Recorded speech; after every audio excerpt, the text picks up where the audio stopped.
महाराज ये इतना सुंदर चरित्र आपने कहाँ सुना? बड़ी विलक्षण कथा है, ये आपने कहाँ सुनी? सुखदेव जी बोले एक बार की बात है, हम घूमते फिरते हुए विचरण करते हुए मलयगिरी पर्वत पर पहुंच गए, मलयाचल पर पहुंच गए। दक्षिण भारत में मेलकोटा है ना, मलयकूट, मलयागिरी पर्वत, वहां पहुंच गए जहां चंदन पैदा होता।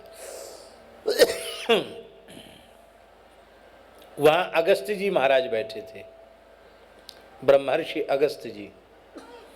और अगस्त जी महाराज अपने शालिग्राम भगवान का चंदन श्रृंगार कर रहे थे, पूजा सेवा पूजा करके। जैसे हम पहुँचे तो वो हमारा स्वागत कर, नहीं नहीं महाराज विराजो विराजो, आप ठाकुर जी की सेवा भी करो और हमको कोई ठाकुर जी की बात भी बताओ यदि आपके अनुकूल हो तो। उस समय अपने ठाकुर जी की सेवा करते हुए, माने हाथ में शालिग्राम जी लेकर श्रृंगार कर रहे थे, हथेली पर ठाकुर जी लेकर के ये कथा कही है। ऐरू गैरू नथु खैरू ने नहीं कही, श्री अगस्त जी महाराज ने कही है, वो भी मलय पर्वत पर बैठकर कही है, वो भी हमको सुनाई है। इसलिए वक्ता भी प्रामाणिक, श्रोता भी प्रामाणिक और शपथ पूर्वक मानो हाथ में शालिग्राम लेकर के ये कथा कही गई।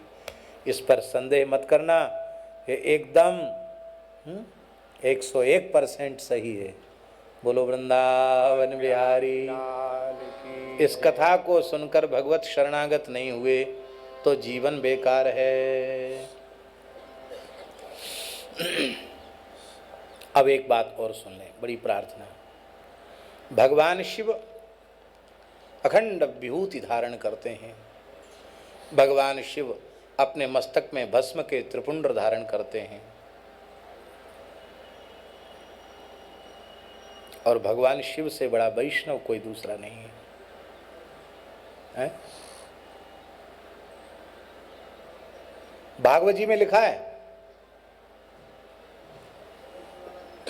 12वें स्कंद में, निम्न गानाम यथा गंगा देवानाम अच्युतो यथा वैष्णवानाम यथा शंभु पुराणानाम इदम तथा।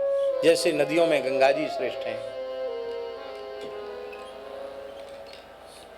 देवताओं में भगवान अच्युत श्री हरि श्रेष्ठ हैं। निम्न गानाम यथा गंगा देवानाम अच्युतो यथा और वैष्णवानाम यथा शंभु। वैष्णवों में जैसे शंकर जी सबसे श्रेष्ठ हैं। पुराणानाम इदम तथा, ऐसे पुराणों में इदम, ये भागवत पुराण श्रेष्ठ है। एक महापुरुष की चर्चा हम आपको सुनाते हैं। एक ब्राह्मण देवता थे, मास्टर श्री जयंती लाल जी, श्री जयंती दादाजी।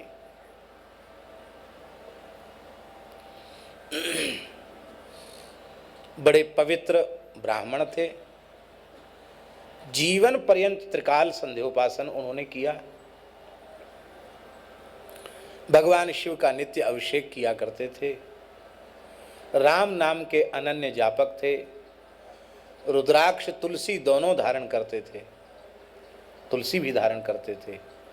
और आपको सुनकर आश्चर्य होगा, हमारे पूज्य गुरुदेव भक्तमाली जी से उन्होंने श्री राम तारक मंत्र प्राप्त किया था।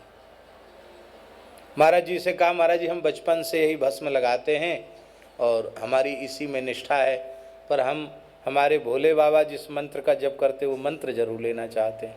महाराज ने कहा बिल्कुल ठीक है।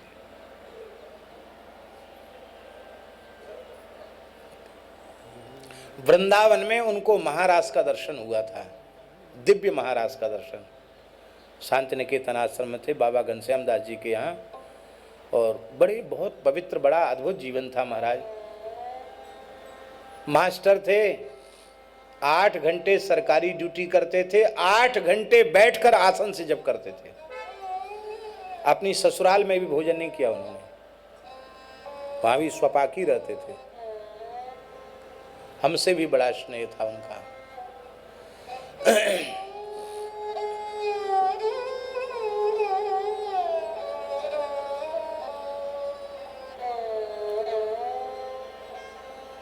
प्रत्यक्ष महाराज का दर्शन। ग्लानि हुई मन में कि हमको रास का दर्शन, वृंदावन में अनुभूति नहीं हुई। तो फिर जैसी बाहर 1-1:30 बजे अपना जप पूरा करके बाहर लघु शंका के लिए निकले, दिव्य वृंदावन प्रकट हो गया, महाराज प्रकट हो गया। पूरी रात ठंडी में खड़े रहे, महाराज का दर्शन किया उन्होंने। सत्य घटना है, बहुत पुरानी घटना नहीं। और हम उनको लेकर के मानसरोवर राधा रानी दर्शन करने गए। तब तांगे चलते थे, एक तांगा कर लिया था हमारे मोहल्ले में, घोड़ा तांगा वाला, उसमें बिठा के लेके गए थे, महाराज जी ने भेजा था। तो हमने दर्शन किया, हमको तो कोई विशेष अनुभूति नहीं हुई, पर मानसरोवर राधा रानी में दर्शन करने पर साक्षात वृषभानु नंदिनी राधा रानी के 16 वर्षीय नित्य किशोरी के रूप उनको दर्शन हुए। भाव विफल थे और उन्होंने कहा महाराज आज श्री जी के साक्षात दर्शन हुए। ऐसे ही वृंदावन में श्री कृष्ण की अनुभूति 3 बार हुई उनको।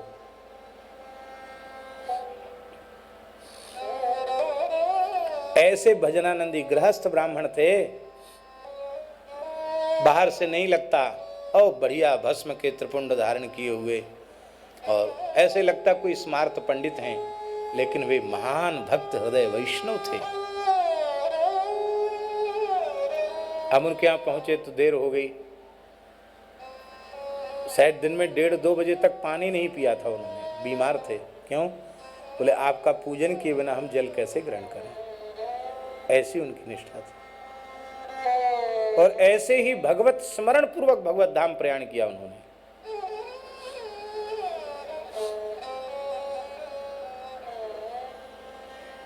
हम ये बात इसलिए बता रहे हैं कि कई बार ऐसा होता है कि हम वैष्णवता के आवेश में जिनके वैष्णव चिन्ह नहीं है उनको अभक्त मानकर उनका तिरस्कार कर देते हैं। ये बहुत बड़ा अपराध बन जाता है, ऐसा न करें।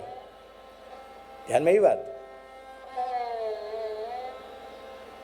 जिनके मस्तक पर वैष्णव चिन्ह नहीं है उनको भी भगवत भक्त मानकर प्रणाम करें।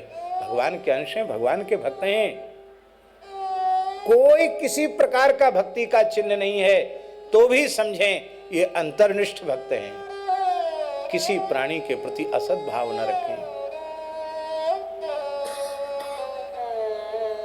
पता नहीं कब वैष्णव अपराध लग जाएगा।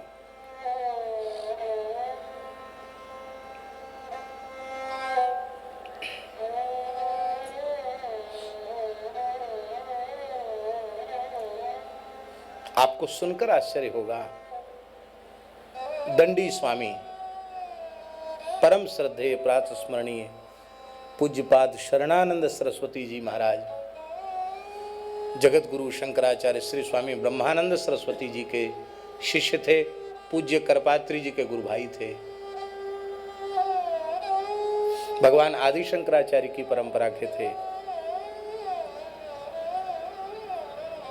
दास को उनके चरणों में कुछ काल रहने का सौभाग्य मिला।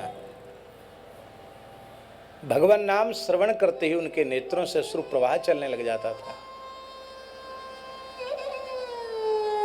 इतना अधिक रुदन करते थे भगवत प्रेम में कि यहां ये चिन्ह बन गए थे, आंसुओं के रोने के चिन्ह बन गए थे। अपने पूरे जीवन में कंचन कामनी का स्पर्श उन्होंने नहीं किया। अद्भुत जीवन था। पूर्ण निष्ठा से सन्यास धर्म का जीवन पर्यंत पालन किया और भगवत प्रेम ऐसा था कि क्या कहना। महामंत्र का कीर्तन हो रहा था, उद्घाटन के लिए स्वामी जी को जाना था, दास साथ में था। कीर्तन की ध्वनि कान में पड़ते ही अष्ट सात्विक भाव उदित होने लगे और कीर्तन में नहीं पहुंच पाए, बाहर ही पछाड़ खा के बेहोश होके गिर गए स्वामी जी महाराज। भगवान नाम सुन नहीं सकते थे, इतना उनका हृदय प्रेम से भरा हुआ था।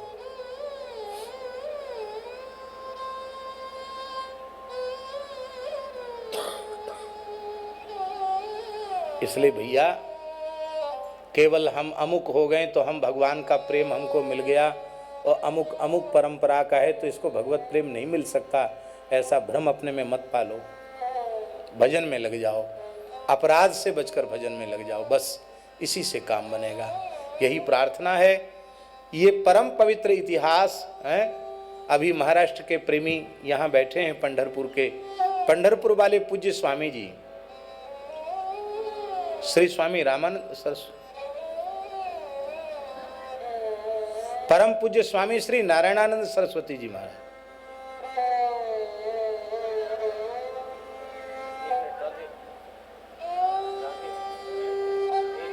हाँ, वही तो हम बोल रहे हैं। वो मैया अलग अपना प्रवचन किए चली जा रही। स्वामी श्री नारायणानंद जी महाराज,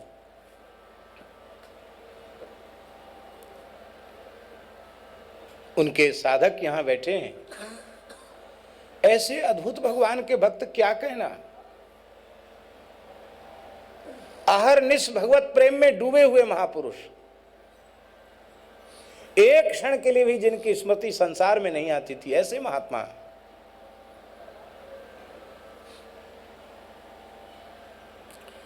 उनकी स्मृति में और पूज्य गुरुदेव के जन्म शताब्दी महोत्सव में पंढरपुर में कथा हुई थी। क्या सुख मिला, हम कह नहीं सकते अपनी वाणी से।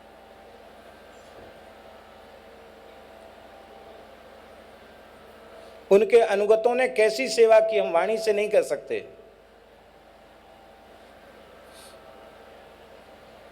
इसलिए भैया, कौन किस संप्रदाय का है, कौन किस जाति का है, कौन किस आश्रम का है, इस फेर में बहुत अधिक मत पड़ो।